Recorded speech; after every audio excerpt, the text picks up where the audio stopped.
follow Ghostbusters. You do? You have? No kidding. Guys, these people are following the nerd.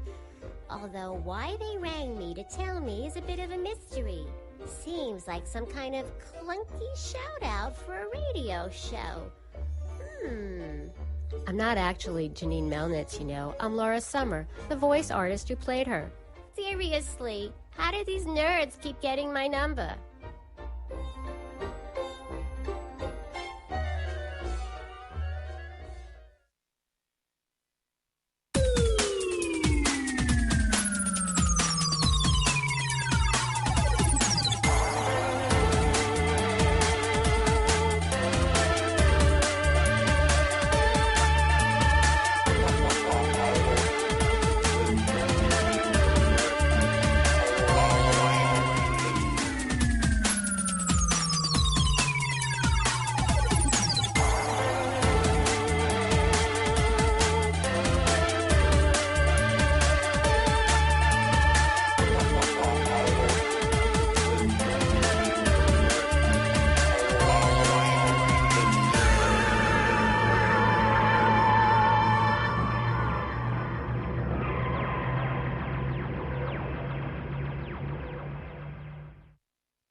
We were able to build a miniaturized arc reactor in a cave from a box of scraps. Following the nerd. We're just that good. Hi, I'm Billy D. Williams, and I'm following the nerd. I've always said the force is strong with nerds. It's Thursday night, it's just gone 9 o'clock. Ooh, echo. Echo? Echoey. I'm not getting anything. They have been twiddling with our dials. Why didn't I check my... No, I'm actually getting nothing. Right, hello? No? No. Nothing? Okay. Unless I've gone deaf again. That's a little odd. Here. Work ears. Oh. Say something. Hello? Yes? I think we're there. Oh, Yeah, yes, we're there. yes. It's Thursday night. It's just gone 9 o'clock. If you're listening to this as a podcast, it's the 3rd of October, 2013. This is Following the Nerd. I'm Mark. I'm Saxon. Let's get this party started.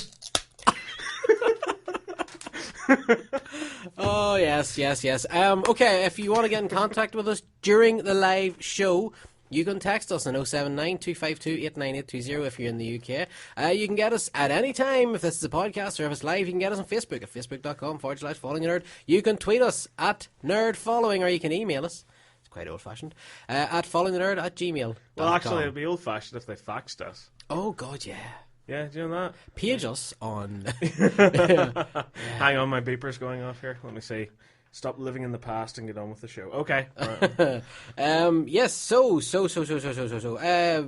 I rocking the glasses. Eye has healed. Yes, the eyes, it's getting there. Yeah. My stitches are obviously going to be in for the next 5 years or so, so until then, there's nothing really you can do except, wear the glasses. The sensitivity's gone down, so bye-bye eye patch, hello glasses. And vision, how's the vision? 19. Okay, of course, anybody that's been following the show would have known that you had surgery in your eye a few weeks back, and it's a fascinating procedure. Yeah, no, it's kind of like looking through kind of fogged up glass at the moment. Okay, but will that clear as the fog has slowly begun to subside? Yeah, it's foggy because it's still kind of swelled up after the operation. Right. Because obviously my eye suffered quite a bit of trauma. Yes. So it's all kind of swelled up and stuff. But the swelling's going down, and as the swelling disappears, so will the fogginess, and it'll all become crystal clear, same as the other eye. Excellent. I was going to say you're looking quite normal, but let's be honest. Oh, come on. Let's be honest. That's the biggest insult you can pay me. I know. You're looking particularly odd tonight. Okay. Yeah.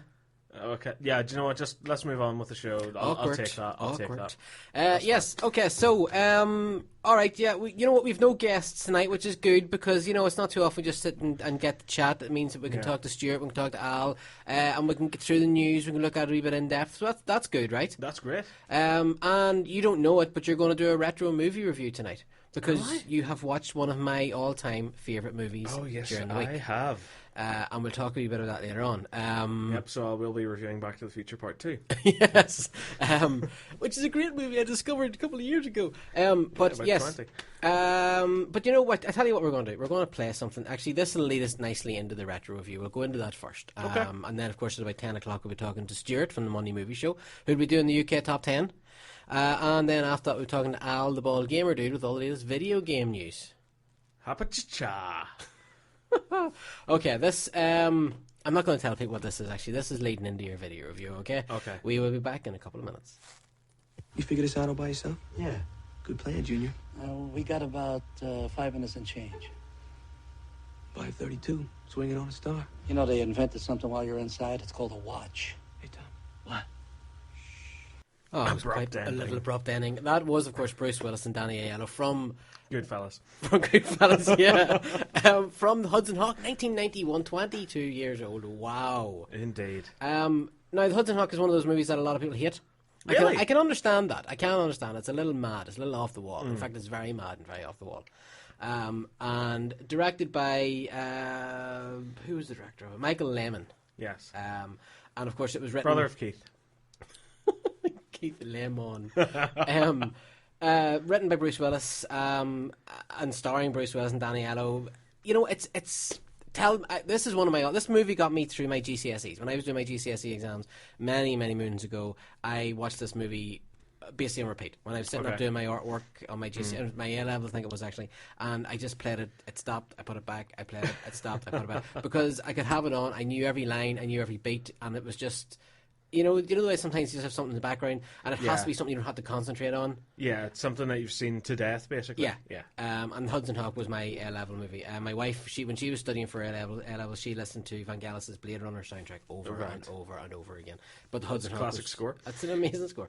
But the Hudson Hawk was the one. Tell me about the Hudson Hawk. You have discovered the Hudson Hawk. I've discovered the Hudson Hawk. This is great. I mean, like, first of all, we had sneakers. Now we've got the Hudson Hawk. I can't wait for what's next. That's an education. So the Hudson Hawk. It starts off, mentally enough, with Leonardo da Vinci. Yeah. Right? Now, you give me kind of a brief overview of what this movie was all about. It's basically about Bruce Willis, and he's a thief. He's a con man. You know, he basically goes about stealing stuff. Yeah. And in my head, I kind of got a weird 1991 version of Ocean's 11 starring John McClane. Okay. Kind of in my head. Yeah. I want to see that movie. Did not prepare me for this movie at all. No. Right, so it starts off with Leonardo da Vinci in a castle, trying to, like, he tries to build a gigantic horse. There's a guy on a donkey, he's just a guy on a donkey. Right, something about a horse. I've only seen this movie once, help me out here. I know the horse was one of one of Da Vinci's famous sculptures, and basically he was trying to crack alchemy. He was trying to create a machine that would turn lead into gold. Because there's only one protein between lead and gold. And he works it out. He susses it out. And what he does is he breaks the machine up into all of his pieces of art, because basically he realizes that if anybody had it, it would cause untellable damage to the economy, to the world. So and I like as well how they had like Da Vinci's other kind of projects in there. So they had like the flying machine. Yeah. Should I say glider? And we also had Mona Lisa with terrible teeth. Yes. I love that. That was a lovely little gang in there as well. So flash forward to exactly 500 years later. He's just getting out of prison, where he's being bothered by his parole officer, stroke one of the bad guys. Yes. Into basically stealing the horse. Yes. So he teams up with his ex-partner, Jimmy the Nose. What do you call him? Tommy Five-Tone. Tommy Five-Tone, that's the one. Yeah. Who used to run a bar, which has now gone a bit mental, and all the rich snobs have bought over it and taken all the... It's like a yuppie bar now. Yeah. They've taken all, like, you know, the fancy stuff off the walls, like the steering wheel. Yes. And all that stuff. So, long story short, they basically go in to steal this horse from an auction house, and they do so in the most weirdest way possible, because like they take like a life thing. What do you call those things? What? Do you know the thing that whenever somebody's drowning, it's a big hoop thing, and you throw it at somebody, and they go... Oh, like a life preserver, a life ring, Yeah, life ring. Yeah. Right, so they take that, and they tie a rope to it, and they throw that into the next building and climb across, but it's a bit heavy, because the guy, 5 tons, a bit heavy on it. Yeah. So they're a bit freaked out. Then he covers his tracks, and they're like, well, what'd you do that for? So, yeah, they get into this auction house, and they use skateboards to get past the guards. Which is actually what we played there, because... Yeah. What they do is they work out how long they need for a job. They need it for whatever 5 minutes, 30 seconds. So they realise they're swinging on a star. I mean, it is an amazing soundtrack, and luckily both Bruce Willis and Danny Aiello can sing, which is good. And sing really well. And sing pretty good. So they do like these classic Bing Crosby songs, and they use these for times, basically. So, you know, one sings it as they go one direction, the other one sings it himself as he goes the other direction, and they know that where they are that at that point in the song. And it's quite clever, although I suppose if you're a cat burglar, you shouldn't be singing. Yeah, no, as I you're love walking that around. as well, because, right, so they're sneaking past the guards. They're on their knees on these skateboards. They sneak past the guards. They have to be super quiet. They get into like the storage room where the recording equipment is. Yeah. Would you like to swing on a star? Yeah. You know what I mean? Yeah. And by the end of it, like, there's a big band playing. There's backing singers. Yeah. You know, and like eventually they steal this horse. They get to the roof. They jump off the roof because the guy threw the life preserver thing away. They land on this awning, basically, for the front of the building, but somehow end up in the bad guy's in his lair. Then suddenly this guy, you know, Jarvis from Iron Man, but in a person. He's called Alfred, isn't he, though? He is called Alfred. I think he's called something, isn't he? Yeah. It's Alfred, yeah. It is Alfred, yeah. You've The seen butler, the movie. yeah. More times than I have. Who has these swords from Angel that Wesley Wyndham Price used to use. Yes, you know, but that 10 years out, before Angel, but yeah. Yeah, it kind of snaps out from his wrist. And they're an amazing weapon. They're a really cool weapon. And he slices the guy's throat. Yeah. He's dead. Yes. That guy. But then it turns out, hey, wait a minute, see that horse that we stole? It's got stuff in it. So he breaks it over the guy's head, and then finds these little kind of weird mirror-y bits in it. Yeah, which is the part of the alchemy machine. Part of the alchemy machine. And basically from there, madness ensues. Madness does ensue, yes. And then we meet the Mayflowers, of course, who are played by Richard E. Grant and Sandra Bernhardt. Yes. Who are mental. Mental. Two of the craziest characters I think ever put on film. Do you know what Richard E. Grant's performance in this? I thought he was overacting in the episodes of Doctor Who he did. Mm-hmm. No. Oh, there's not a bit of scenery he hasn't chewed in this movie. What's going on there? Do you know he won't talk about this movie? Do you know what? Why? I don't know. Because he just won't talk about that movie. If you're going to overact, go all the way. Yeah, and he did that in this movie. I like him in it. I think he's really good in it. He is a whole new level of bonkers. I want him as the bad guy in the next James Bond movie. Yeah, he's brilliant. Like that bit where he goes, "I want to be treated like an adult." That's fair. Go to your room. Go to your room. And it's just, you know, I would recommend this movie to anybody. Because I like to gauge people's responses to it. Yeah, I knew you would like it. Andy McDowell's in it as well. What more can I say? Andy McDowell's in it, talking like a dolphin. Yes. I mean, come on. It's right now. If that hasn't whetted your appetite for this movie, I don't know what will. Okay, there's the candy bar gang as well. I mean, Kit Kat and Butterfinger, brilliant. Snickers. Yeah, you know, like what? And the way they're introduced to eating the respective candy bar at the auction house. Yeah. Brilliant. Yeah. Like, I'm not going to give any more of the plot away. Hudson Hawk, get it watched. Yes, it's an amazing movie with a great soundtrack, but I'm glad you liked it. I'm really, really glad you liked it. Interestingly, for anybody that's listening to this show that is a graphic designer, Photoshop, I'm sure you've come across Photoshop in the work that you do, your video editing. That's something I'd like to keep rather private.